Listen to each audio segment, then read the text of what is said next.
নবী সাল্লাল্লাহু আলাইহি সাল্লামের কাছে একবার একজন বেদুইন আসলেন। তিনি এসে নবী সাল্লাল্লাহু আলাইহি সাল্লামকে বললেন, ইয়া রাসূলুল্লাহ আল্লিমনি খায়রা, হে আল্লাহ রাসূল, আমাকে কোন একটি ভালো কাজ শিক্ষা দিন। নবী সাল্লাল্লাহু আলাইহি সাল্লাম তখন তাকে শিখিয়ে দিলেন বলার জন্য সুবহানাল্লাহ, আলহামদুলিল্লাহ, ওয়ালা ইলাহা ইল্লাল্লাহ, আল্লাহু আকবার। তার হাত ধরে নবী সাল্লাল্লাহু আলাইহি সাল্লাম তাকে এই বাক্যগুলো শিখিয়ে দিলেন বেশি বেশি পড়ার জন্য। লোকটি চলে গেলেন। এটা শুনে কিছু দূর যাওয়ার পরে তিনি আবার মোড় ঘুরিয়ে ফিরে আসলেন। নবী সাল্লাল্লাহু আলাইহি সাল্লাম তখন মুচকি হেসে বললেন, তাফাক্কারাল বাইস, অর্থাৎ বেচারা কি যেন চিন্তা করছে, কি ভেবে যেন আবার ফিরে আসছে। লোকটি ফিরে এসে নবী সাল্লাল্লাহু আলাইহি সাল্লামকে বললেন, সুবহানাল্লাহ, আলহামদুলিল্লাহ, লা ইলাহা ইল্লাল্লাহ, আল্লাহু আকবার, হাযা লিল্লাহ ফামা আলী। অর্থাৎ আপনি যে বাক্যগুলো আমাকে শেখালেন, এই যে সুবহানাল্লাহ, আলহামদুলিল্লাহ, লা ইলাহা ইল্লাল্লাহ, আল্লাহু আকবার, এই বাক্যগুলো তো আল্লাহর জন্য, আমার কি? অর্থাৎ আমি কি পাবো? এগুলো তো আল্লাহর জন্য আমি প্রশংসা করলাম, আমি বিনিময় কি পাবো? নবী সাল্লাল্লাহু আলাইহি সাল্লাম তখন তাকে বললেন, হে বেদুইন, তুমি যখন বলবে সুবহানাল্লাহ, তখন আল্লাহ বলেন সাথে সাথে উত্তরে, সাদাকত, তুমি সত্য বলেছ।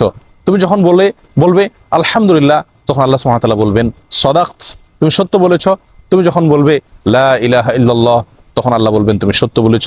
তুমি যখন বলবে আল্লাহু আকবার, তখন আল্লাহ তাআলা বলবেন তুমি সত্য বলেছ। এরপরে তুমি যদি বলো আল্লাহুম্মা গফিরলি, আল্লাহ আমাকে মাফ করে দিন, তখন আল্লাহ সুবহানাহু ওয়া তাআলা বলবেন কদ ফাআলত, তোমাকে মাফ করে দিলাম।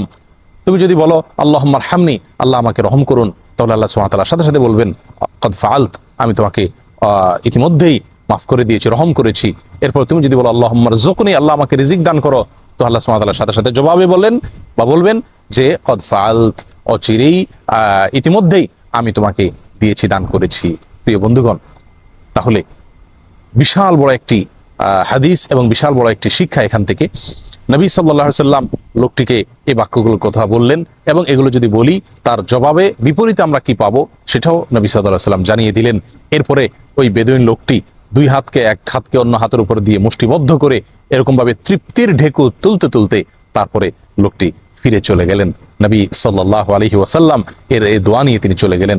আল্লাহ হাদিসে সুনানে বাইহাকিতে বর্ণিত হয়েছে, আমি আবারও বলছি, সুবহানাল্লাহি ওয়ালহামদুলিল্লাহি ওয়ালা ইলাহা ইল্লাল্লাহু আল্লাহু আকবার, আল্লাহুম্মা গফিরলি, আল্লাহুম্মা আরহামনি, আল্লাহুম্মা রযুকনি। আসুন বেশি বেশি এই দোয়া পাঠ করি। আল্লাহ তাআলা আমাদেরকে বেশি বেশি কল্যাণের অধিকারী হওয়ার তৌফিক দান করেন।